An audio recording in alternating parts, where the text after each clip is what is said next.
राजस्थान के राज्यपाल कलराज मिश्र ने शुक्रवार को अलवर जिले में राजऋषि भर्तृहरि मत्स्य विश्वविद्यालय के चतुर्थ दीक्षांत समारोह में मुख्य अतिथि के रूप में शामिल हुए। इस दौरान राज्यपाल ने मीडिया से बातचीत में कहा कि भारत का संविधान मजबूत है और इसे कोई भी बदल नहीं सकता। आमजन को भी इस संविधान का सम्मान कर कार्य करना चाहिए। यहाँ राज्यपाल आने के बाद राजस्थान में मैंने अनुभव किया कि संविधान के बारे में कुछ जानकारी सामान्य जन में देना चाहिए। और विशेष रूप से मैंने अनुभव किया कि संविधान की जो उद्देशिका है, बहुत सारे लोगों को इसकी जानकारी नहीं। और मूल कर्तव्य के बारे में तो बहुत कम लोग जानते थे कि इसमें है। मौलिक अधिकार की बात जरूर करते।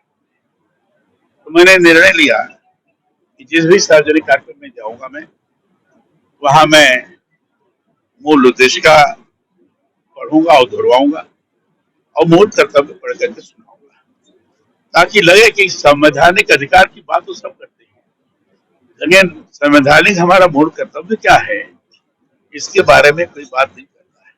इसलिए हमने इसकी शुरुआत की और हमेशा चल रहा है, लोग उसको बड़ा पसंद कर रहे हैं।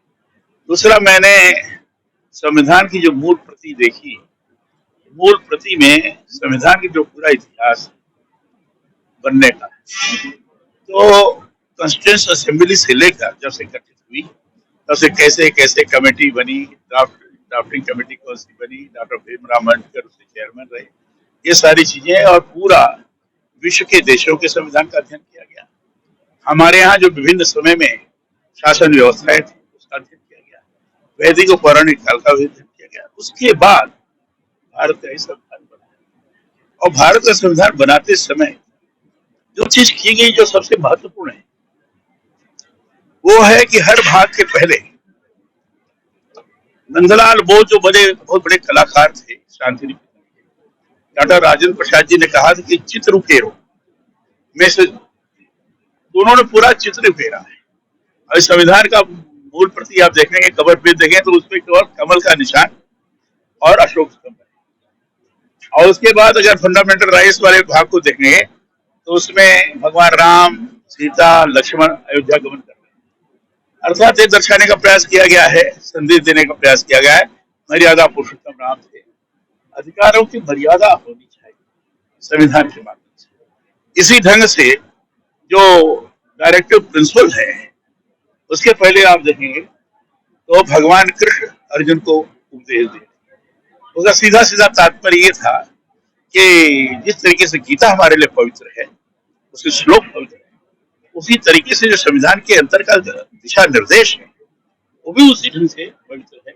यह स्वरूप दर्शित करने का प्रयास किया गया। और फिर आगे बढ़े तो मोहनजोदड़ो हड़प्पा की खुदाई में जो चीजें पाई गई, बड़ा पुल पाया गया, तो पहले भाग के पहले पुल बनाया कि स्ट्रॉन्ग कानून बने, बढ़िया कानून। इसी ढंग से पंचायत राज की व्यवस्था के पहले का जो दिया है, उसमें विक्रमादित्य महाराज का दिया गया है, जैसे उन्होंने गांव स्तर पर शासन व्यवस्था करी, से चलाना चाहिए।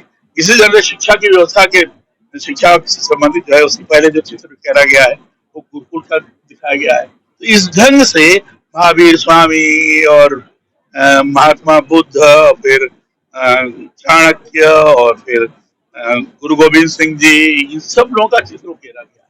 फिर अंत ये पर्यावरण कैसे होना चाहिए, तो अंतरिक्ष का चित्र दिखाया गया है, फिर प्राकृतिक दृश्य दिखाए गए हैं।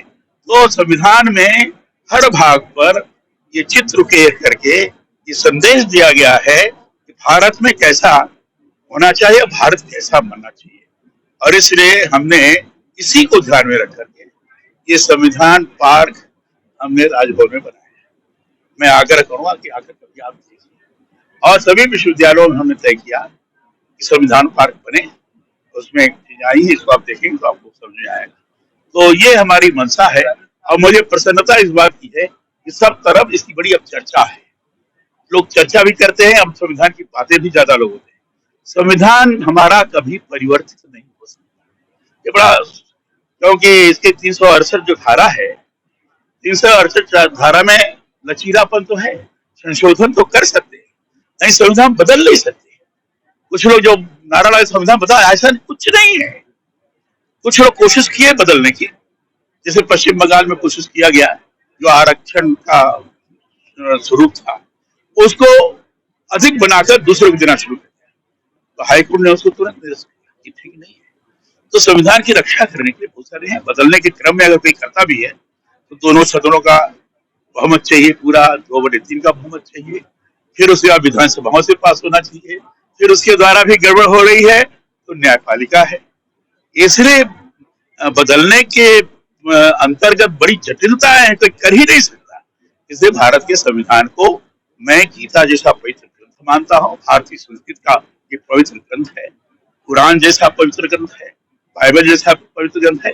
इसको इस रूप में लेकर काम करना चाहिए कि हमने हमेशा संविधान के बारे में बताया।